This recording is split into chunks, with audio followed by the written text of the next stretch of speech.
das medições em ambiente externo. Tem algumas observações que a gente tem que levar em consideração. Qual é ela?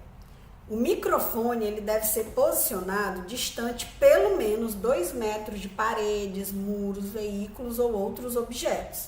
Então, quando a gente estiver mais na frente, observando as regras de cada equipamento específico, a gente vai lembrar que todos eles, quando a gente estiver fazendo a medição em logradouro público, precisam resguardar essa distância de pelo menos 2 metros de paredes, muros, veículos ou outros objetos. Das medições em ambiente interno, o imóvel do denunciante, ou seja, do incomodado, aquelas que a gente já adiantou nos slides anteriores, mas que aqui vêm específicos. Distância mínima de paredes, tetos e pisos e de mobiliários de pelo menos 50 centímetros. Distância mínima de elementos que façam transmissão sonora, como janelas, portas ou entradas, de pelo menos 1 metro. E distância entre os pontos de medição de pelo menos 70 centímetros. Então, aí um exemplo, né? Digamos que eu estou aqui com o microfone, eu estou distando pelo menos 1 metro da porta e da janela, eu estou aqui. Aí eu me afasto 70 centímetros, faço uma medição total. O som tá ligado lá, eu estou dentro da casa do incomodado, o som tá lá fora. O som ou a máquina, pode ser uma máquina da indústria, uma indústria aqui do lado, ou então um compressor, um gerador, enfim. Eu faço essa primeira medição, me afasto 70 centímetros, continuo distando pelo menos 50 centímetros de mobiliário, faço a outra medição total. Disto mais 70 centímetros, aqui é claro que eu não subi na cama da pessoa, mas eu posso ter esticado o braço para que o microfone mantivesse essa distância de 70 centímetros. Fazendo todas essas medições, aí sim, eu vou lá, ou meu colega, ou eu e o meu colega vamos lá no local onde a fonte está e peço para que desliguem essa fonte, se isso for possível. Para que eu possa voltar para cá e fazer a medição residual nos mesmos pontos que eu fiz a medição total. Como proceder se não for possível desligar a fonte? Bom, aí a norma fala de procurar um lugar com características acústicas similares. Então, a norma não define as situações em que é impossível desligar a fonte, mas já dá para a gente ver pelos exemplos que a gente já teve na GFIS, algumas que a gente pode considerar como essenciais. E que o prejuízo do desligamento dessa fonte é maior do que é possível a gente... Então, não é prudente que a gente peça para desligar. Quais são esses exemplos? Equipamentos utilizados em hospitais, como geradores, equipamentos de ressonância que não podem ser desligados, são considerados essenciais, máquinas que funcionam 24 horas, né, cujo desligamento acarrete comprovado prejuízo, eventos de médio e grande porte, quando inviável a solicitação de desligamento da fonte, qualquer outra situação que possa acarretar algum tipo de risco para o fiscal. Algumas situações podem não estar previstas aí, porque ainda não ocorreram especificamente conosco, mas provavelmente o responsável por gerir aquele equipamento, ele vai avisar, ele vai comunicar, e qualquer dúvida a gente pesquisa e a gente se fundamenta para ter certeza que é isso mesmo. Nessas situações, a medição do ruído residual, ela poderá ser realizada da seguinte forma. Imaginemos que essa via aqui é uma via com baixo tráfego de veículo. E essa daqui das bolinhas vermelhas, ela tem um alto tráfego de veículos. Então, digamos que eu estou aqui fiscalizando um maquinário nessa indústria que funciona 24 horas e o local da medição com o equipamento ligado é aqui no logradouro público.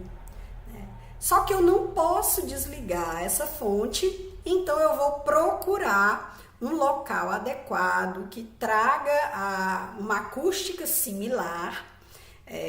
Eu não posso vir para esse outro lado da via, ou seja, para o outro lado da indústria, porque eu vou ter um barulho residual muito diferente desse daqui, né, que tem um baixo tráfego de veículos. Também não posso me afastar tanto a ponto de pegar outros sons diferentes daqueles que eu peguei aqui, ou mesmo outros maquinários. Então, a gente precisa se afastar apenas o suficiente para que a gente simule o desligamento daquele equipamento. Quando a gente estiver fazendo a medição dentro do apartamento do incomodado, por exemplo, a gente também vai procurar um local adequado. Digamos que a indústria está aqui e eu estou fazendo a medição no lugar de maior incômodo, que é nesse quarto D1. Eu venho aqui, faço as medições, aquelas que a gente viu agora há pouco, peço para desligar, eles dizem que é impossível por causa da essencialidade do equipamento, justificam o porquê, tudo isso eu vou colocar no meu relatório, e vou procurar um lugar para me afastar daquele barulho e tentar, né, simular o desligamento daquela máquina. Eu vou evitar vir para o lado de cá, porque ela é uma rua menos movimentada e o local onde eu fiz a medição tem uma avenida movimentada. O ideal seria eu vir para cá, para o D2, mas nem sempre eu vou conseguir simular o desligamento desse equipamento vindo para cá. Então, a gente precisa verificar o que a gente pode fazer. Estando dentro do prédio, o que eu não posso é vir para o lado externo. Se eu comecei dentro, né, internamente, as medições, eu preciso concluí-las ainda internamente. Eu posso verificar se aqui for um apartamento e tiver outros vizinhos, outros moradores, eu posso solicitar para verificar se o vizinho autoriza que eu faça a medição lá. Mas lembrando que você vai ter que indicar onde foi que você fez a medição residual. Ou no corredor, mas lembrando que tem que se distar pelo menos 50 centímetros de paredes, enfim. A gente vai procurando a possibilidade e, em não havendo, justificar tudo isso no nosso relatório. Aí explicando tudo isso que a gente já comentou. E a gente vai agora para as regras para cada tipo de equipamento fiscalizado. Quando a gente vai atender a uma denúncia relacionada à poluição sonora, é sempre importante que a gente identifique nessa denúncia a que equipamento ela se trata e também se há dados suficientes para que se faça a medição, se necessário, dentro da casa do denunciante, do incomodado, ou se no logradouro. A outra questão que deve ser observada também é o horário em que o denunciante indica como sendo o horário da poluição sonora. A depender desses 3 critérios, a gente vai saber quais os regramentos a gente vai utilizar. Bom, esse é um resumo das regras de uma forma mais sintética e a gente fez também uma forma mais completa, que tem indicando a partir de onde a gente vai fazer as medições, onde precisa de impressão, onde não precisa, e indica quais os blocos de medições a gente vai fazer para cada tipo de equipamento. Se vai fazer 3 medições totais do nível de pressão sonora total, se vai fazer 3 medições do nível de pressão sonora residual, enfim.